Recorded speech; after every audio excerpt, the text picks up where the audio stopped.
Hi friends, I'm indeed happy to be with you and still happier to welcome you all to this session.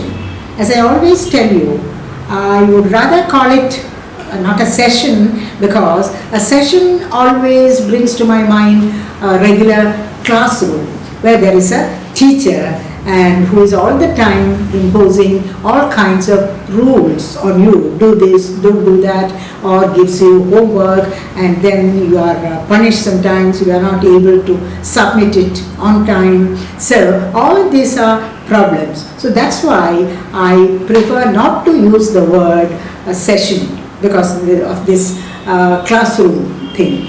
Now, call it whatever you want. It is not going to be like that. It's going to be a very easy, pleasant time that we will be having together.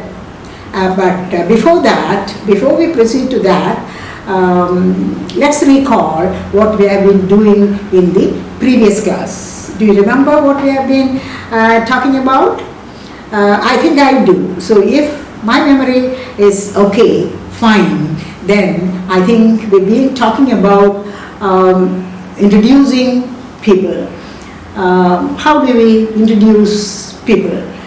People means it may be yourself to somebody who doesn't know you, or maybe someone else, or your teacher or your daddy, and we saw what are the things that we have to take care of in such a situation. But there's no doubt that that's a situation which is quite common in your life and my life. So you don't have to study it or anything. It's all natural.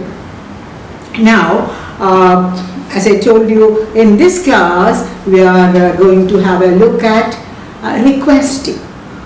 So requesting also, you and I know very well, is a very common situation in our daily lives. See, for so many things we have to request people to do something or the other.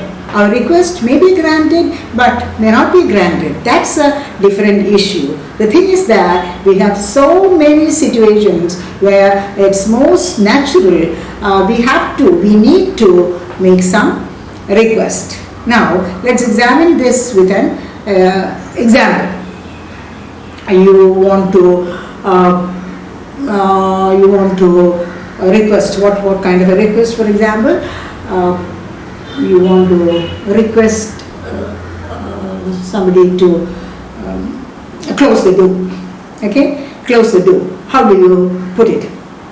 Say, as in the case of other situations, there are so many different ways.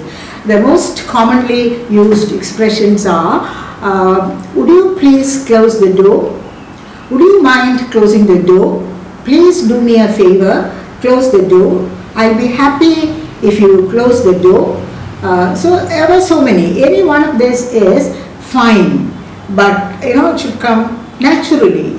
At the spur of the moment, you should be able to say it. It won't be difficult because, as I told you, it is there in our lives, asking somebody to close the door. So now, bear in mind that. And then, see, I suppose you remember how I said English is a polite language. So to say thank you is always, part of it. You can't do without it. And when somebody says thank you, what is it that you have to say? You are welcome, because it's a very polite language. You are welcome. You are most welcome. So also when your request is not complied with, also you have to thank that person. And when somebody thanks you, inevitably you have to say, because that is the nature of the language. So bear all this in mind. As I told you, it's not at all a painful experience. It's a very pleasurable experience. And with these words, bye to you for a very happy, easy session of practicing. Bye-bye and cheerio.